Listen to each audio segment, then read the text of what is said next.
Hi there, I'm the Mythkeeper. Welcome back to my channel, the best place on the internet for Pathfinder lore and history. If you like this content, be sure to like and subscribe. And if you want to hear about anything in particular, let me know in the comments below, as I do read all the comments. This week we're doing another creature feature. And very recently I talked about the region of Nex. And in Nex there is a city called Enopian that is full of slime creatures. So I thought, what better time than now to talk about oozes. So this is a strange creature type. I'm going to talk about all the different kinds of oozes out there. Oozes are amorphous, mutable, and typically mindless creatures. They generally resemble amorphous blobs and mostly dwell underground, and they have been a staple of fantasy role-playing games from the very first edition of Dungeons & Dragons. This category of creature includes all types of slimes, jellies, puddings, and other similar amorphous entities. The closest real-world relative of the fantasy ooze is the slime mold, a term used to encompass several kinds of eukaryotic organisms with a life cycle that includes a single-cell stage and spore formation stages. Their common name, the slime mold, refers to part of these organisms' life cycle where they can appear as a gelatinous slime. Slime molds feed on microorganisms that live in any type of dead plant material. They contribute the decomposition of dead vegetation and feed on bacteria and fungi. For this reason, slime molds are usually found in soil, lawns, and on the forest floor, commonly on deciduous logs. However, the oozes of fantasy gaming, although generally described as mindless, just like real-world slime molds, they aren't content to just decompose vegetable matter. Typically much larger, faster-moving, and more aggressive, fantasy oozes can sometimes adopt various shapes and forms to better hunt their prey. Some are highly acidic or toxic, and many prove as formidable a threat as any natural predator. The likely source of inspiration for oozes in modern fantasy is the 1958 science fiction horror film, The Blob. The film concerns a carnivorous amoeba-like alien that crashes to Earth from outer space inside a meteorite, landing near the small community of Downingtown, Pennsylvania. It envelops living beings, growing larger and more aggressive, eventually becoming large enough to consume entire buildings with its fleshy mass. The film's tagline informs us that the blob is indescribable, indestructible, and nothing can stop it. In the world of Pathfinder, many dungeons are filled with a variety of subterranean slimes and oozes, some harmless and others, such as the Ochre Jelly and the much-feared Black Pudding, exceedingly dangerous. One notable ooze is the Gelatinous Cube, an ooze form widely recognized as too bizarre to be the product of natural evolution. Scholars point to its cubic shape as evidence of intelligent design, and several obscure texts contain ambiguous passages that hint at strange rituals devised by ancient magicians to create these cubes. This makes a lot of sense, of course, as many later wizards who constructed dungeons of their own would discover. The Gelatinous Cube conveniently keeps larger dungeons clear of organic matter and would-be intruders, and its 10-foot by 10-foot size and shape is perfectly optimized to clean both the sides, floor, and ceiling of a typical dungeon, sort of like a dungeon keeper's magical Roomba. Although some oozes, like the Gelatinous Cube, were clearly created as a result of magical intervention, not all oozes were the result of magical tampering. Some ooze forms, even large aggressive ones, are clearly naturally occurring, or perhaps more accurately, as divinely designed. And this is partly evidence in the fact that there are ooze-like divinities, just as there are divinities with various other forms and functions. The two most noteworthy ooze gods are the demon lord Jubilex, discussed in more detail in my Demons and Demon Lords Religion video, and Akriti the Ever-Shifting, a more neutral-aligned ooze deity commonly worshipped in the Nexian city of Enopian, which I discuss in more detail in my regional deep dive video about Nex.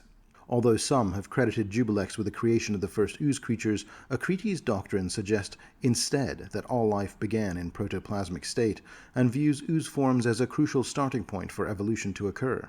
In her view, Jubilex's creations are a corruption of naturally occurring ooze forms which are innately neither good nor evil, but simply necessary and primordial.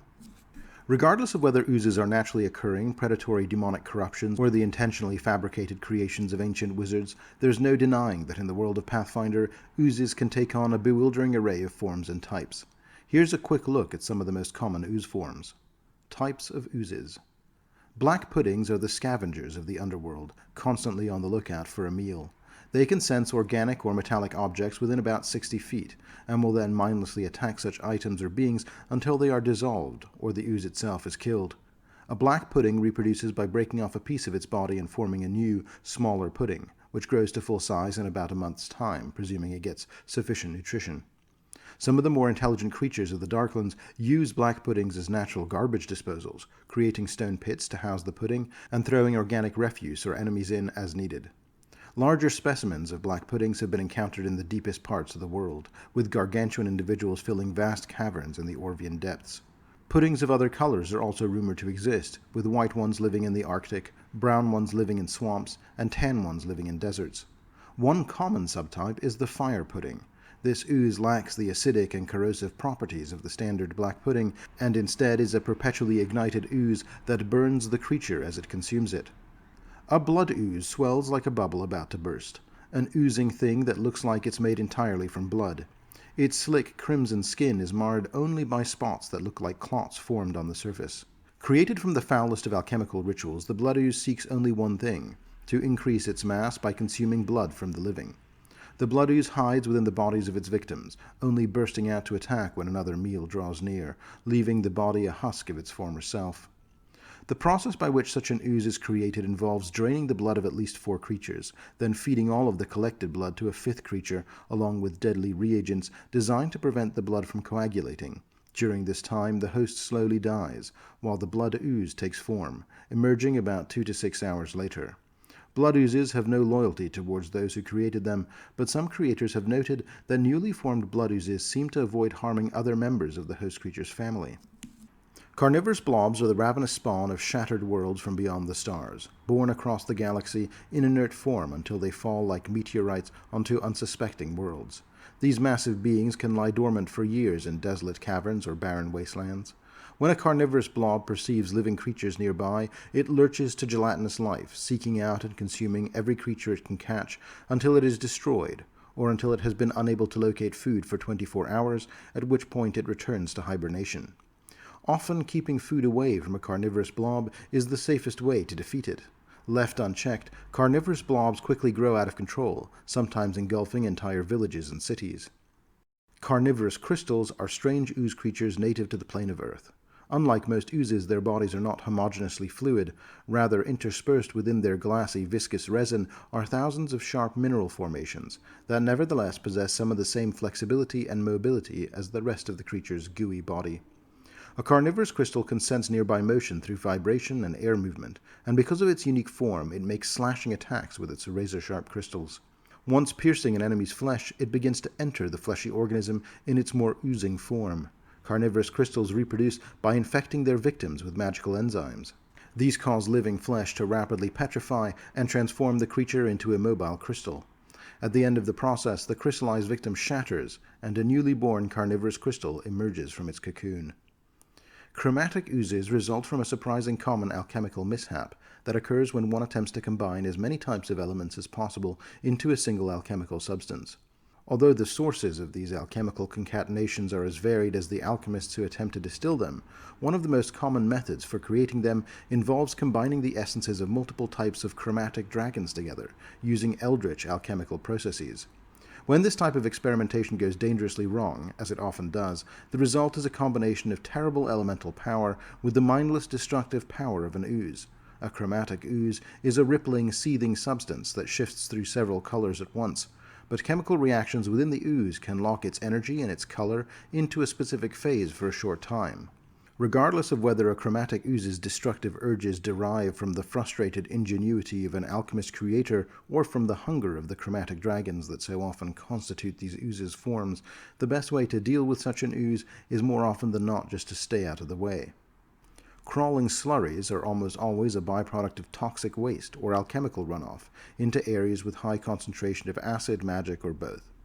The first quickening pulses of animation in acid-pitted flesh are easy enough to end with the counteracting chemicals, or even with isolation and starvation, but most crawling slurries are left to fester for a long time, and become as large as a person. Left untended in a vat of nutritive acids and organic matter, a crawling slurry might become truly immense, and the power such a slithering horror holds is commensurate with its size. Crawling slurries are also unique in that they move with quick, darting contractions that surprise those used to facing more slow-moving ooze forms. Gelatinous cubes, as mentioned, were likely produced by a wizard whose name has been lost to time, either intentionally or accidentally, and they are now the ubiquitous inhabitants of man-made dungeons. A typical gelatinous cube lair is a dungeon or mine with worked, regular features. Unlike most such places, however, a gelatinous cube layer is amazingly clean. No mold or slime growing on the walls, no patches of fungi, and no sign of other subterranean creatures such as bats and insects.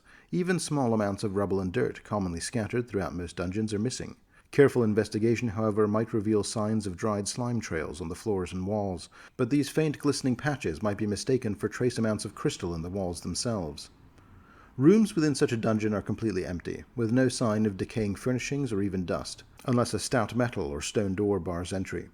In dungeons where a gelatinous cube is used as a guardian, there is often one closely fitted vault-like door of stone or metal to keep the cube away from the treasure it guards.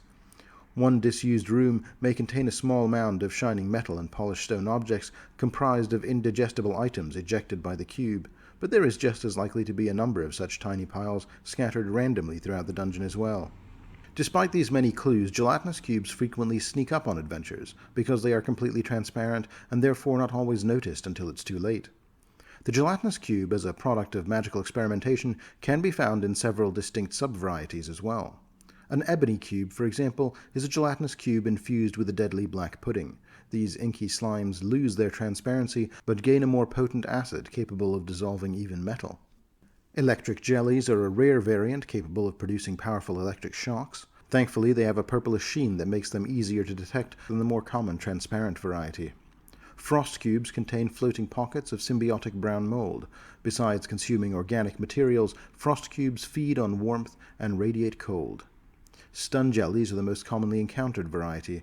It is gray and slightly translucent, resembling a section of dungeon wall. Stun jellies wait to engulf passing prey, projecting paralytic acid to disable their foes before engulfing them. Sorcerous oozes, or brain cubes, are the strangest variant, where humanoid intelligence has been transferred into the cube's body, often at the cost of the humanoid's sanity. While some possess the magic to communicate with others telepathically, their madness often drives them to attack first, rather than engage in discourse. The Globster is often mistaken for tide-washed detritus, and this assumption isn't entirely incorrect. These oozing masses are composed of decaying sea creatures, half digested and merged into revolting, reeking heaps of blubbery sludge. Though mindless globsters are predators that seek out living quarry, they often huddle on the seafloor where their own fetid masses attract scavengers who swiftly become the ooze's next meal. When the tides wash these monsters ashore, they simply shift to hunting land-bound prey. Coastal communities usually notice the smell of a washed-up globster long before they see it.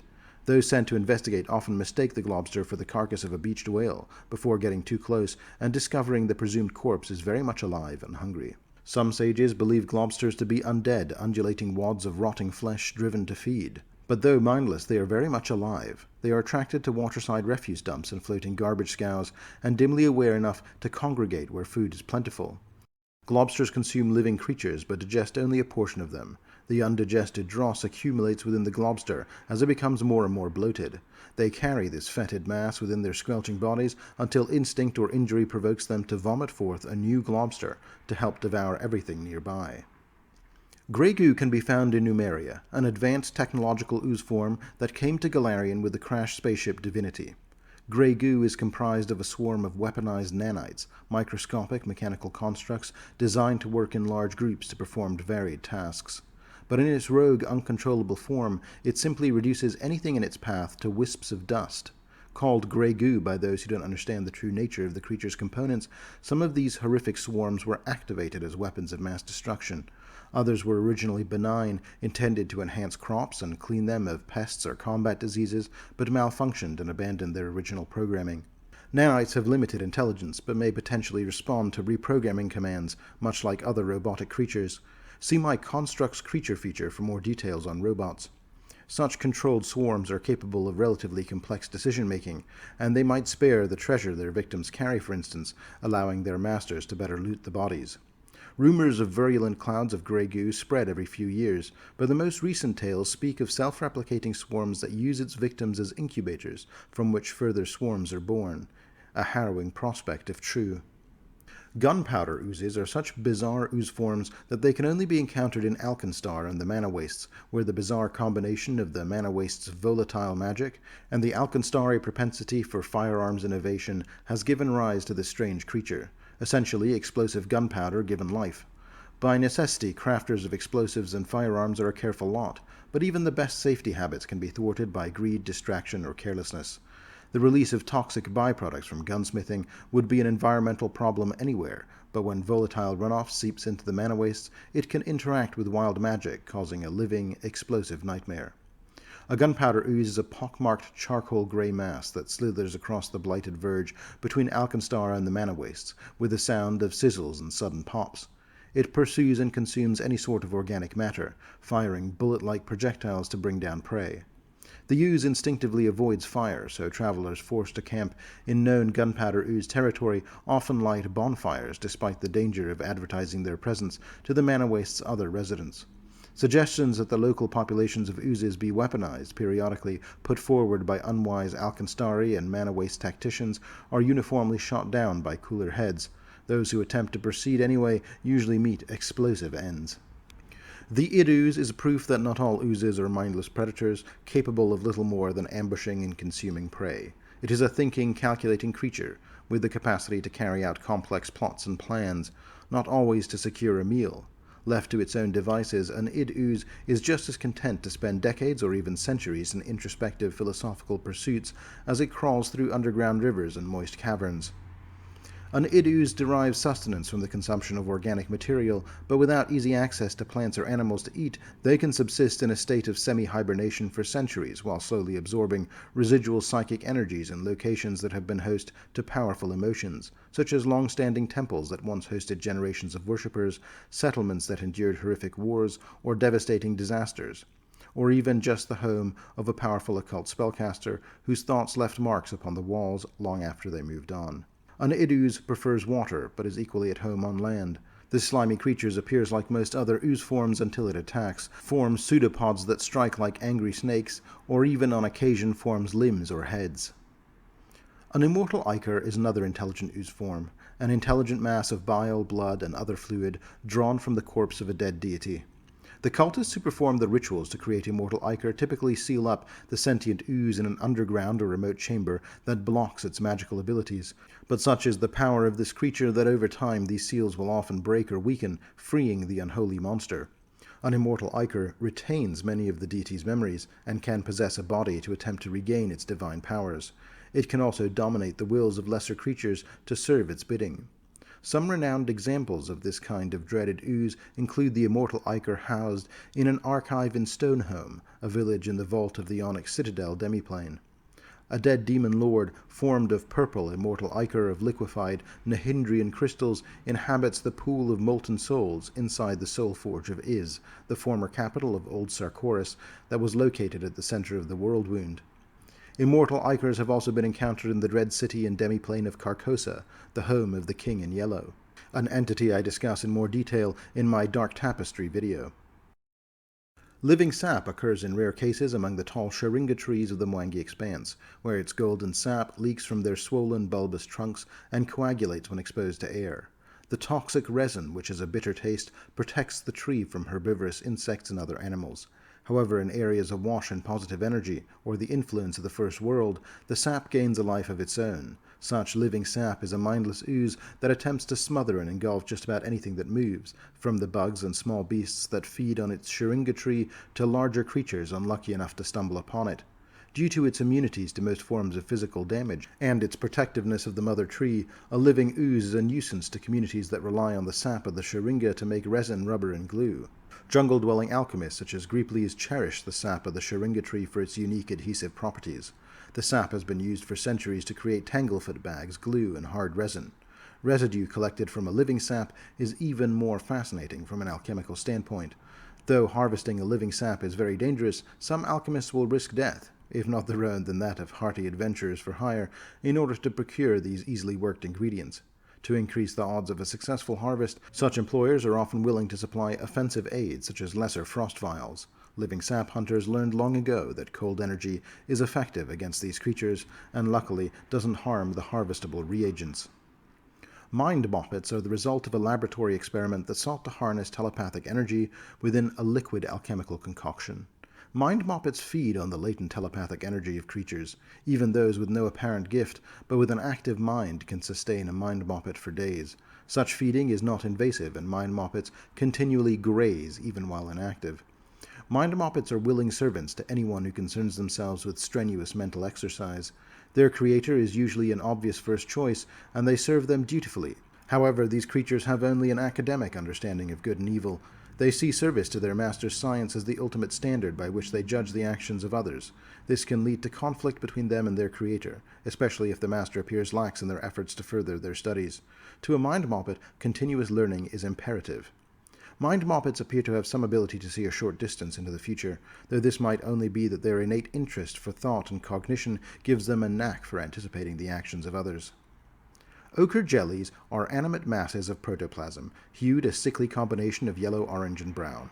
At rest, their flat, pulsing bodies are roughly 6 inches tall and can stretch out to a wide diameter.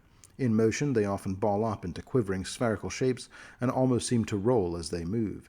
Their malleable bodies allow them to seep through cracks and holes far smaller than space they fill.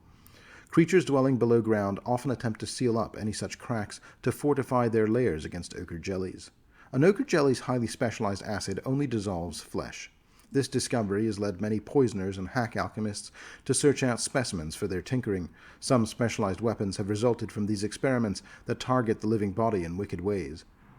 The Omox are the primary servants of the demon lord Jubilex. Seemingly made from living, animated filth, Omoxes have no true anatomy, although they generally spend most of their time in roughly humanoid shapes, resembling some grim caricature of half-melted humanoids. While scholars once believed these foul demons to be a pure, concentrated form of the corruption that suffuses the abyss and its inhabitants, in truth these, like most other demonic entities, arise from mortal souls. Commonly this occurs to the souls of those who routinely befouled and polluted their surroundings in life.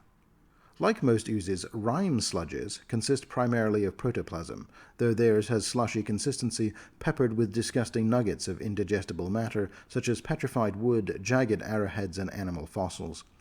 A Rime Sludge renews this protoplasm by consuming plants and animals and maintaining a careful balance of semi-frozen decomposition in its mutable form. Rime Sludges are among the few oozes that thrive in cold climates, as too much heat accelerates their natural decay. Rime Sludges can't survive temperatures too far above freezing for more than a few days. Rising temperatures forces them to migrate towards cooler climates or cold underground areas. Few intelligent creatures inhabiting cold climates want anything to do with Rime Sludges. These oozes can't be trained, tend to wander off at random, and emit a noxious stink at the slightest hint of warmth. Some inventive creatures try to trap Rime Sludges in pits to keep them contained and use them to dispose of prisoners or food scraps.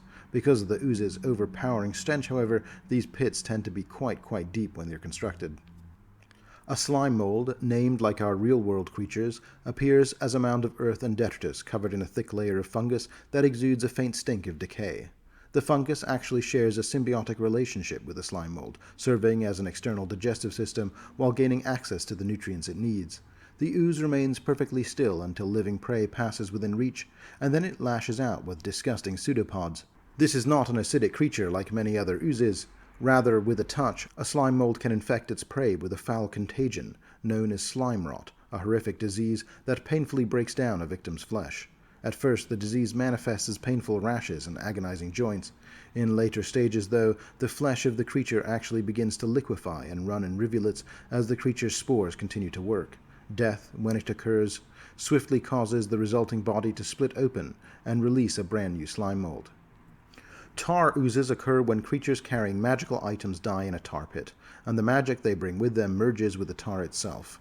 Tar oozes begin their existence in tar pits, naturally occurring lakes of thick and sticky petroleum. Tar pits make effective traps for animals and humanoids alike, as they're often covered with thin layers of dirt or grass, or reflect sunlight in a way that resembles a watering hole. Once a creature steps or falls into the sticky tar pit, escape is all but impossible. Slowly, the caught creature sinks into the tar, suffocates, and dies. Magic inherent in a captive creature or carried in powerful magic items may remain inside the tar, where it gathers, mixes, and slowly energizes it until it begins to move and seek prey. A tar ooze seeps slowly over the land, catching anything it touches in its sticky embrace and devouring it. Living things consumed by the ooze slowly have their flesh digested, only for the bones and fur to be replaced with blobs of sticky tar. These dead creatures frequently reanimate as unnatural zombies that crawl away hungry for flesh. Without a master to give them instructions, these tar zombies often follow the ooze that created them, swarming anyone bold or foolish enough to get in their way. Vaultbreaker oozes can often be found in cities where tectonic instability has created fissures and cracks, allowing them to infiltrate basements, vaults, and underground chambers that may contain treasure. When rumors of Vaultbreaker ooze sightings surface, banker consortiums, Abaddon priests, and even local thieves' guilds offer a hefty sum to have the dangerous oozes destroyed, though some might instead offer a bounty for their capture. Though many oozes hunt among the dreary confines of underground caverns, dungeons, and abandoned ruins, Vaultbreakers uniquely seek to quell their hungers in areas well trafficked by civilized creatures. The aptly named Vaultbreaker ooze exhibits a mindless compulsion to feed and digest precious metal, including gold coins. When near such metals, the ichor exuded from their metallic plasm tarnishes black and forms small, jagged crystals that dot the ooze's surface. Like a strange biological compass, these crystals point the Vaultbreaker ooze to their next meal. Though mindless, these strange oozes inhabit an innate instinct for picking and bypassing locks to reach their meals by inserting a gelatinous pseudopod into a keyhole and then hardening the appendage into solid metal, forming a tool similar to a skeleton key.